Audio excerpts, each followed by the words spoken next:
Kurang ajar. Pasu benggalaku tidak dapat menembus kabut gaib. Celaka, penyakitmu kambuh lagi. Di awal episode ini, kita langsung menuju pada Basir dan Sembara yang pada saat itu sedang menginap di sebuah hutan belantara. Kemudian mereka pun didatangi oleh Rindi Antika dan seorang pengawalnya. Putri Wak Bayau itu memang sengaja datang ke tempat tersebut untuk menemui Sembara yang disukainya sejak pertama kali bertemu. Sedangkan pengawal Rindi Antika pun kemudian justru jatuh hati ketika melihat Basir yang berada di samping Sembara.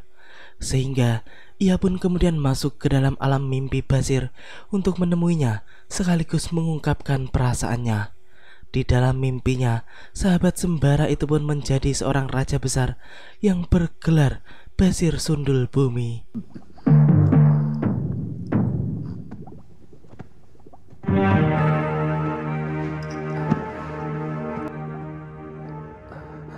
Siapakah gerangan putri yang cantik ini? Nama hamba Cempaka Sundul Langit. Kalau begitu, perkenalkan. Nama saya Basir Sundul Bumi.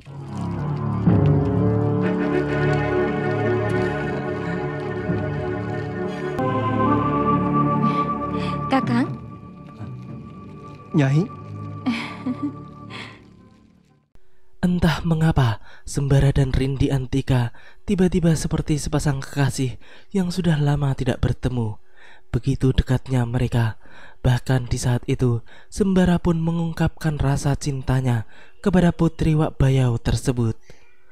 Di tengah pembicaraan mereka, mendadak saja terdengar suara harimau mengamuk yang kemudian langsung membuat Rindi Antika ketakutan dan berlari serta menghilang dari tempat itu. Ternyata suara itu berasal dari suara Panglima Kumbang yang datang dan ingin mengingatkan kepada Sembara tentang siapa Rindi Antika sebenarnya, sebelum murid Kiai Jabat itu kebablasan serta menyalahi kodratnya sebagai manusia. Dia bukan dari bangsamu, Pangeran. Panglima? Apakah Pangeran tak tahu siapa dia sebenarnya? Aku tahu dia bukan dari bangsa manusia, Panglima. Kalau sudah mengerti, jangan menyalahi kodrat, Pangeran. Apakah Panglima juga suka padanya? Jangan salah paham. Rasa cintaku sudah terkubur bersama kematian istri dan anak-anakku, Pangeran. Harapanku hanya satu. Semoga aku dapat menghabiskan sisa umurku dengan tulus, penuh bakti kepada Allah, dengan membuat amal yang bermanfaat kepada sesama makhluk. Kasihan Farida. Dia gadis yang telah banyak mengalami penderitaan. Jangan kau kecewakan dia.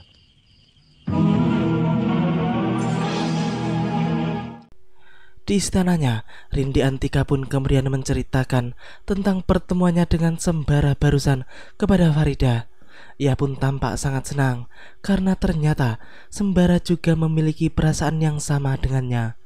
Namun, yang tidak diketahui oleh Farida adalah bahwa sebenarnya lelaki yang disukai oleh sahabatnya itu ialah kekasihnya sendiri yang sudah lama tidak ditemuinya. Begitu juga dengan Rindi Antika, ia sendiri tidak mengetahui kalau Sembara sebenarnya adalah kekasih dari Farida. Kini kita kembali lagi kepada Basir dan Sembara yang di saat itu sedang berjalan melewati sebuah desa yang cukup ramai. Namun, ramainya desa itu dikarenakan ada penemuan mayat seorang wanita di sungai. Basir pun kemudian bertanya kepada salah seorang warga yang melewati tempat itu tentang penemuan mayat tersebut. Kenapa? Mati tenggelam? Diseret buaya. Maksudnya apa, Pak?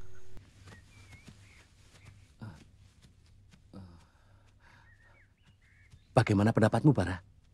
Pendapat apa? Pendapat apa? Itu loh, orang yang sama mati di sungai. Tadi pagi kita ketemu dengan gadis yang mati di sungai. Sekarang ketemu lagi. Bagaimana? Habis bagaimana? Memang ajalnya sampai di situ? Disuruh dihidupkan lagi? Semele kete. Bukan begitu, Sembara. Apa kau tidak merasa ada yang aneh? Apanya yang aneh? Kali ini Basir terlihat sangat kesal dengan Sembara yang dirasa tidak peka seperti biasanya itu. Ia pun ingin Sembara turun tangan karena ia merasa ada yang aneh dengan kematian wanita-wanita tersebut. Apalagi setelah itu mereka kembali bertemu dengan segerombolan wanita yang sedang sedih karena kerabat mereka yang bernama Farida meninggal di sungai. Basir yang melihat semua itu pun kemudian kembali bertanya kepada mereka tentang apa yang terjadi. Gadis yang ditemukan mati di sungai itu bernama Farida, adik Simbo. Dia bibi saya. Salah seorang dari mereka pun kemudian menjelaskan tentang kematian kerabat mereka yang bernama Farida itu. Sembara yang mendengar pembicaraan mereka pun menjadi sedikit terkejut karena Farida adalah nama kekasihnya dan ia pun seketika teringat akan kekasihnya itu. Di sisi lain, tampak Ki Bandang Laksa dan para anak buahnya sedang menuntun Mak Lampir menuju gua setan untuk melakukan upacara sesaji guna kesembuhan nenek tua tersebut. Inilah Ki Gua Iblis. Siapkan segalanya untuk upacara tumbal sesaji. Setelah itu kalian secepatnya kembali ke istana. Biarkan kami berdua di sini. Baik, Ki. Mari. Sekarang sudah 4 orang gadis yang mati di sungai. Anehnya, gadis-gadis yang mati itu mempunyai nama yang sama. Tadi ditemukan lagi gadis yang mati bernama Farida. Di kampungku, Kang, anak Wasikun. Dia bernama Farida juga. Matinya mengenaskan. Ya, di saat itu Sembara dan Basir yang sedang berada di sebuah kedai pun juga disuguhi dengan cerita-cerita kematian beberapa wanita yang bernama Farida. Hal itu jelas membuat mereka berdua semakin waspada dan mendengarkan cerita atau percakapan para penduduk itu dengan saksama sambil makan. Tampaknya sang pemilik warung pun tahu banyak tentang kematian para wanita tersebut. Ia pun mendapat kabar bahwa Nyai Roro Kidul sedang mengerahkan para siluman buaya untuk mencari gadis yang bernama Farida. Setelah mendengar pembicaraan orang-orang itu, Basir pun kemudian meminta pendapat Sembara atas semua kejadian tersebut. Sembara, kamu dengar pembicaraan orang-orang itu? Iya, sekarang baru aku rasakan keanehannya. Aku yakin ada hubungannya antara gadis-gadis yang mati dengan Farida yang kita cari. Pasti Sembara, pasti ada hubungannya. Ya, kita harus menyelidikinya. Tapi kita mulai dari mana? Kali kita selidiki dulu sungai-sungai di sini. Terlalu lama, Sir. Habis bagaimana? Aku ada akal. Bagaimana? Ikuti aku. Sekepeng ke sana. Saya memang bukan orang sini, Pak. Sudah lama datang ke sini? Baru tadi pagi. Oh, permisi, Pak. Iya, ya. Mari. Ayo. Aki-aki pemilik kedai yang baru saja bertanya kepada Sembara tentang kedatangannya pun kemudian menjadi curiga. Sebab Sembara mengatakan bahwa ia tadi pagi baru saja sampai di desa itu. Dan menurut kabar, tadi pagi pula seorang gadis yang bernama Farida meninggal di sungai. Sang pemilik kedai pun kemudian memberitahukan kepada orang-orang yang tadi diajaknya bicara supaya mereka menyelidiki 2 orang asing yang baru memasuki desa mereka itu. Orang-orang tersebut pun setuju dengan usul dari pemilik kedai itu dan mereka pun kemudian langsung melakukannya. Sementara itu, Basir dan Sembara pun tampak sedang memperhatikan orang-orang yang lewat. Tampaknya Sembara sedang mencari sesuatu yang mencurigakan, atau mungkin ia sedang mencari siluman di antara orang-orang yang lewat itu. Namun, hal yang dilakukan Sembara tersebut kemudian justru menambah kecurigaan pemilik kedai dan para warga yang pada saat itu sedang mengintai 2 pendekar golongan putih tersebut. Mungkin mereka sedang memilih calon korbannya. Nah, ketemu sekarang, Sir. Hah? Mana? Yang ada di kereta. Ayo kita ikuti. Kecurigaanku ternyata terbukti. 2 orang pemuda itu yang menjadi sumber malapetaka. Kalian tahu siapa gadis yang mereka incar? Kalau tidak salah anak Pak Tarjani. Si Farida. Apakah Farida anak Pak Tarjani itu yang akan menjadi korban selanjutnya? Tidak salah lagi. Kau lapor pada Pak Kamituwo dan Pak Jogoboyo. Kumpulkan segenap pemuda untuk menangkap kedua pengembara itu. Iya. Farida yang sampai di rumahnya bersama dengan seorang pemuda itu pun kemudian langsung disambut oleh kedua orang tuanya yang sebelumnya sudah sangat khawatir karena putrinya bernama Farida. Ternyata pemuda itu adalah calon suami dari Farida yang bernama Paing. Namun tampaknya orang tua Farida belum mengenalnya. Di sisi lain, tampak Sembara dan Basir yang sedang mengintai Farida bersama kekasihnya dari sela-sela bambu. Sembara pun mengatakan kepada Basir bahwa ia curiga dengan pemuda yang bersama gadis tersebut. Kamu mencurigai gadis itu? Bukan, tapi yang satu lagi. Pemuda itu? Iya. Kenapa?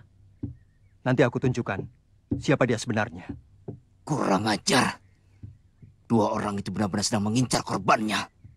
Si pemilik kedai yang sedari tadi selalu mengikuti Sembara dan Basir pun menjadi semakin curiga dan marah.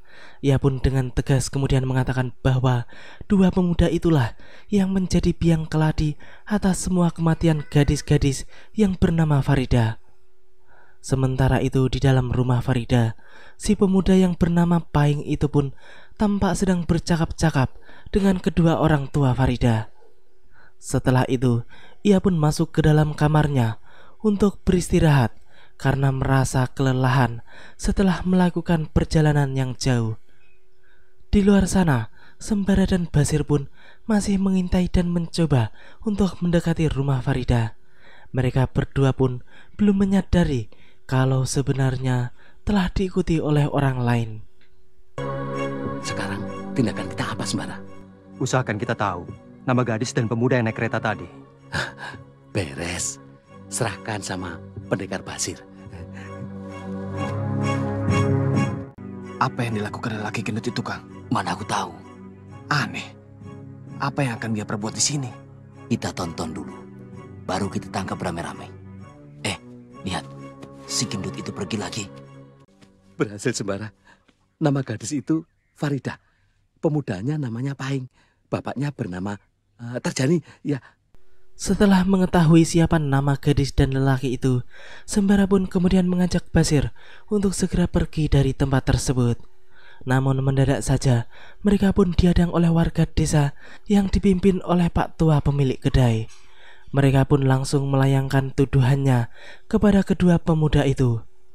Basir yang mendapat tuduhan seperti itu pun kemudian langsung merasa ada kesalahpahaman di antara mereka, sehingga ia dan Sembara akan ditangkap.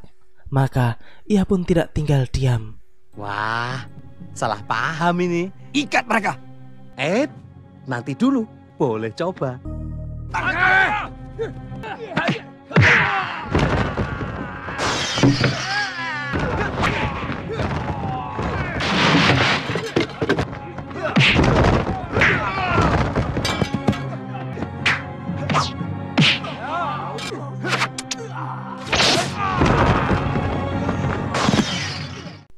Akhirnya, orang-orang yang sok tahu itu pun mendapat hajaran dari Basir dan Sembara. Dan setelah menyelesaikan mereka, dua pendekar kita itu pun langsung menuju rumah Farida untuk membongkar sekaligus menunjukkan siapa sebenarnya calon suami Farida itu.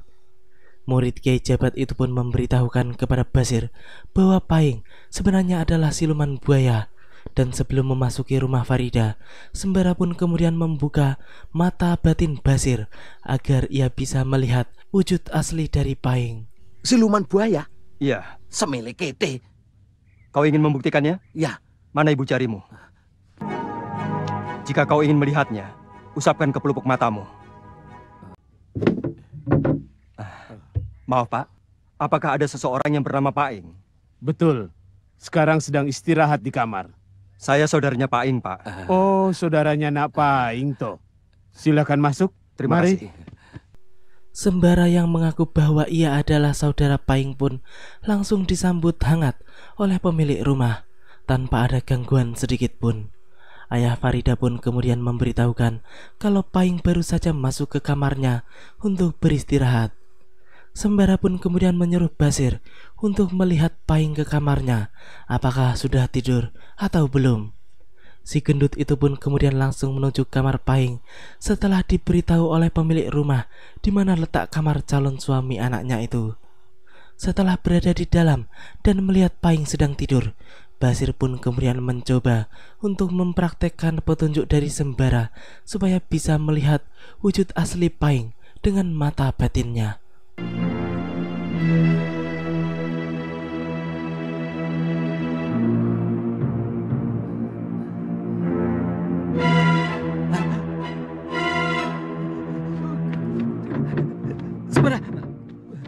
Ada apa Kisanak? Tidak ada apa-apa, Pak. Sudah kebiasaan dia membuat kaget orang. Oh. Iya, Pak. Maaf, kebiasaan di rumah. Sepertinya aku pernah melihat Andika di depan gardu jalan tadi. Belum sempat Basir berkata-kata, Farida yang baru saja keluar pun segera membangunkan Pahing dan mengatakan bahwa ia didatangi oleh saudaranya. Siluman buaya yang baru bangun itu pun merasa bahwa ia tidak memiliki saudara di tempat itu. Namun ia pun kemudian keluar kamar, dan setelah berada di luar, Sembara pun segera menghampirinya. Lampir, anak buah Mak Lampir menebar petaka di sini. Katakan, apakah aku perlu membuka tutup tabir di sini? Sidi Sandi, seekor kerbau ditusuk tali temali, hendak dibawa pergi tuannya. Iya.